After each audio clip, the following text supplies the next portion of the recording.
I need to talk about something that I've been sitting on for a while, because I work inside an OnlyFans agency. I see how it's supposed to look, and I also see all of the DMs from girls that are working with teams that aren't actually working. And that's a lot. Girls sending me screenshots like, is this normal? Is this true? Is this what I'm supposed to do? And the answer is sometimes yes, but most of the time it's a hard no. So I wanted to sit down and have a proper conversation today, because I think most of the content girlies don't actually know what an OnlyFans agency should be doing. I can also spill the tea on what a good agency is like on the inside, which means I can give you all the secrets as to picking up when something is off or there's too many red flags. And this is no shade at any specific agency. This is just, unfortunately, a sad reality of the OnlyFans management space. There's a lot of toxicity, a lot of mismanagement, and a lot of little boys that think they know how to run a business, but actually run your brand into the ground. So this is just a little tell-all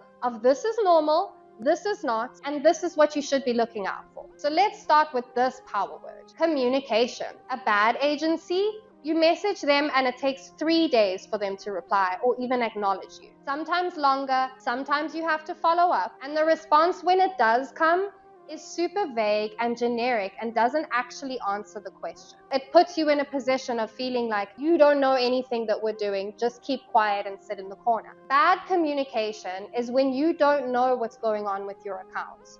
You don't know what they're doing on the back end, and you certainly don't know anything about a social media strategy. Never mind not knowing what's going on with your account today, you don't even know what's been going on with your account for the past month. There's no actual plan, there's no actual receipts or strategy. You're just hoping in your heart of hearts that they are doing something. A good agency, on the other hand, you should always know what's going on, because communication is key. Now, I'm not saying that you should have to chase your agency, because you shouldn't, but your agency should have regularly scheduled check-ins, at least WhatsApp or Telegram groups where communication is free and open, and an appropriate response time. With them, you know what the plan is for this week, you know what the plan is for next month. Even if you want to plan a vacation, they're able to work around your schedule and plan content in advance. And if something isn't working, they should tell you that too. Because at Iconic Studios, we don't bullshit. Everything we do is based off of transparency. We'll tell you what didn't work, and we'll tell you what we're changing. Now, here's the thing about communication that most people don't really acknowledge. It's not actually just about feeling looked after. It's a signal at what is happening behind closed doors into the systems of the business. Now, here's the thing about communication that people don't actually tell you. It's not just about feeling looked after, but it's actually about giving you insight into the mechanisms of the business itself. Is there internal communication, and is there actually a system we're following? Or is everybody just walking around with their eyes closed wondering when the next viral video is going to pop off? If an agency doesn't communicate well when things are going well, what do you think is going to happen when things go bad? Because things will go badly at some point. It's a business, and it's about pivoting and overcoming these things as quickly while making sure that the revenue is consistent. That's just how any business works. How a business handles the hard things, how a business communicates, that's the real test. And the communication during the good times is going to give you a sneak peek at what's going to happen during the bad times. Now let's talk about the money. This one I feel like a lot of people are confused about. So let me say it clearly. The split. A bad agency can take anywhere from 60 to 70% and has absolutely no way of justifying it. You don't know what the percentage covers. There's no breakdown of the actual services that they're doing for you. And when you ask, again, the answer is vague. Or you feel like you don't want to ask because that's just making things weird. A good agency, whatever the percentage split is, can tell you exactly where the costs are going. Your percentage split should cover things like a traffic system, PPV management, chat handling, account growth, model success, which is what I do, and that's the support side, making sure that you're not burnt out, ready to jump out of a window, accounting, invoicing, and even things like tax advice. You should know exactly what you're paying for, and that should give you insight as to whether it's worth it or not. The number itself is far less important than what you are actually getting for that percentage. A 50% split with an agency that's actually tripling your revenue is way more worth it than being burnt out, keeping 100% yourself, and only making $1,000 a month. And I will say this, it's not 50% profit into the agency's pockets. There are actual costs that come with it. People's salaries that need to be paid. So 9 times out of 10, we don't get anywhere near the 50%. But that 50% is all profit for you, babe. Then on the other hand, a 40% split with an agency that's doing absolutely nothing is just an insult to you and everything you've built. All they do is collect their cash at the end of the month.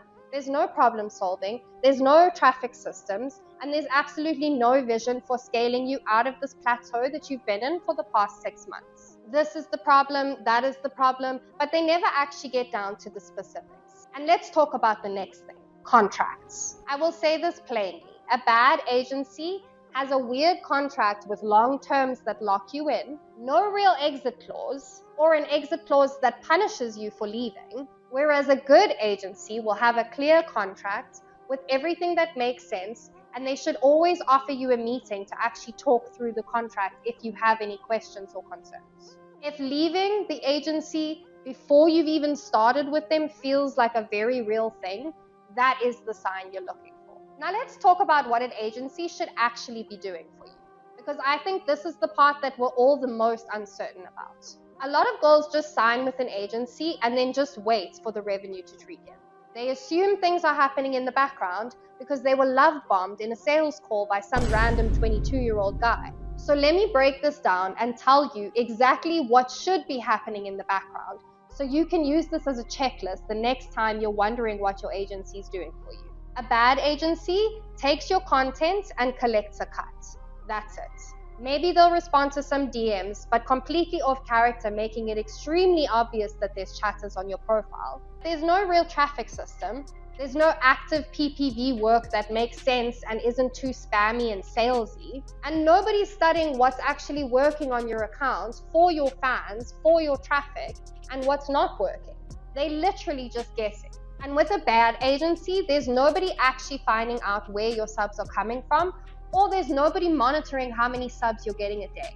You grow at some random pace that has outliers, and there's no strategy or system, so your growth is slow or you plateau, which is why you're feeling stuck and incredibly frustrated at the fact that you signed that contract in the first place. A good agency has an active growth plan that they should have told you about before they implemented it.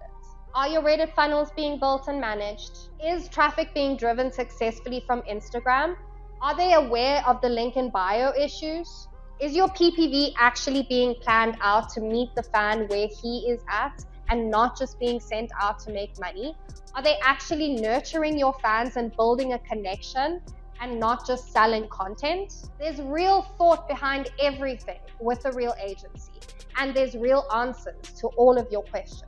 Who gets what when, at what price, and at what reasoning? Your chat is actually being handled in a way that retains fans and creates long-term whale buyers, not just a random sex that's being replied to. The difference between a 2K creator and a 20K creator is the team that surrounds her. It's almost never the content, and it's always the traffic, the PPV strategy, and the fan nurturing that's going on in the back end.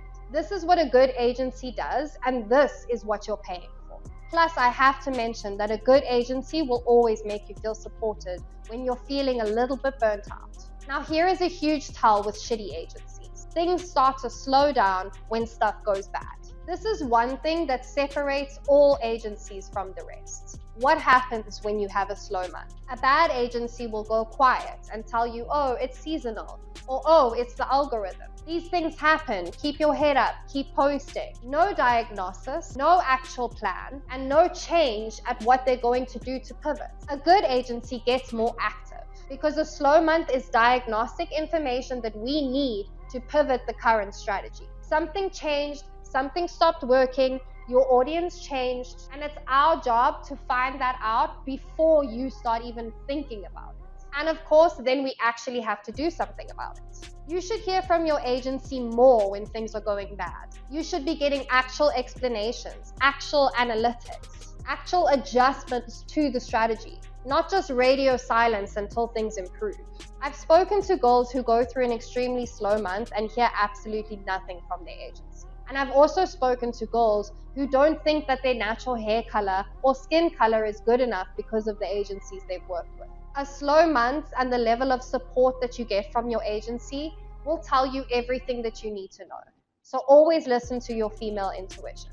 Now, I want to be clear about something before I go. I'm not telling you to leave your bad agency. I'm not saying that every single agency that has these issues is terrible. Some of the stuff is fixable with no direct impact on your revenue.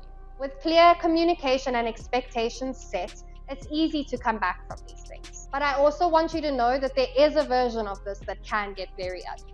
A version where you don't actually even know what's going on with your account. A version where you get locked out of your account. Or a version where you get scammed by the agency that you trusted. And these are all real stories. Comment agency if anything I said rang a bell, and I can tell you the blueprint for why our agency works and actually triples your revenue.